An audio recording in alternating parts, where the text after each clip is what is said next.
नाम बा साह बसवारी में घर बा, जागी ले रात भर चोरन के डर बा। अब बाटे पिछुआरे एगो पिल्ली सिकरिया, गोटई पर उज्जर पर सब दे करिया।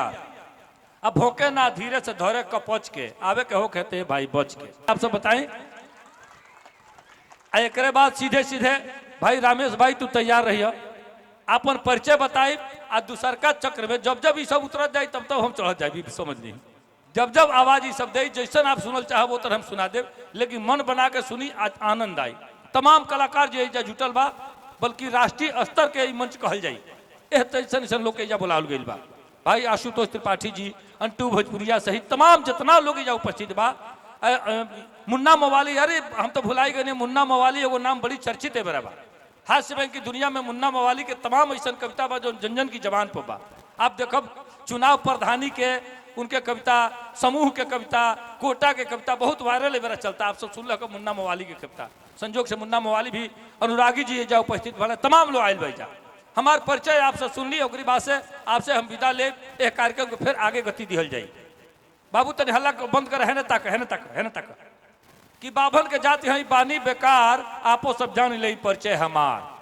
गांव ह सकतुआ सकतुई डाक खाना, जिला ह देवरिया तरकुलवा ह थाना। नाम बादशाह बसवारी में घर बा, जागी ले रात भर चोरन के डर बा।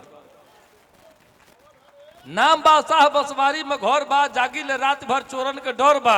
अब बाटे पिछुआरे एगो पिल्ली सिकरिया, गोटई पर उज्जर पर सब दे करिया।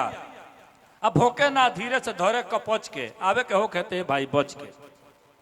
भोके ना धीरे से धरे कपच के आवे के हो कहते भाई बच के। आ देखते में ओकरा के होला बुखार, आपो सब जान ले परिचय हमार। अब 12 महीना अनहरिये के आस बा, चारू ओर बांस खूब जाह कंजास बा। आ दिया दुआरे के तनिको बुताला, रोहे पूर्णिमा अमावसा बुझाला। आ एक बेर हिट जिन भादों में आवे, जिंदगी में फिर को मुंह न दिखावे। एक बेर हिट जिन भादों में आवे, जिंदगी में फिर को मुंह न दिखावे। आ दिनहू में मच्छर फुला देले काट के, कितने लोग लेला दौरी उलाट के। आ मर मैदान खाती होला हरानी, हेले के पड़ेला जगह भर पानी। भइल ना एकर सुधार, आपो सब जान ले परिचय हमार। आ 125 घर बाटे आबादी, कौन कौन जाति बाटे सगरो बता दी। 34 घर बाभन आ राजपूत 22, हरिजन के घर बाटे 26-28।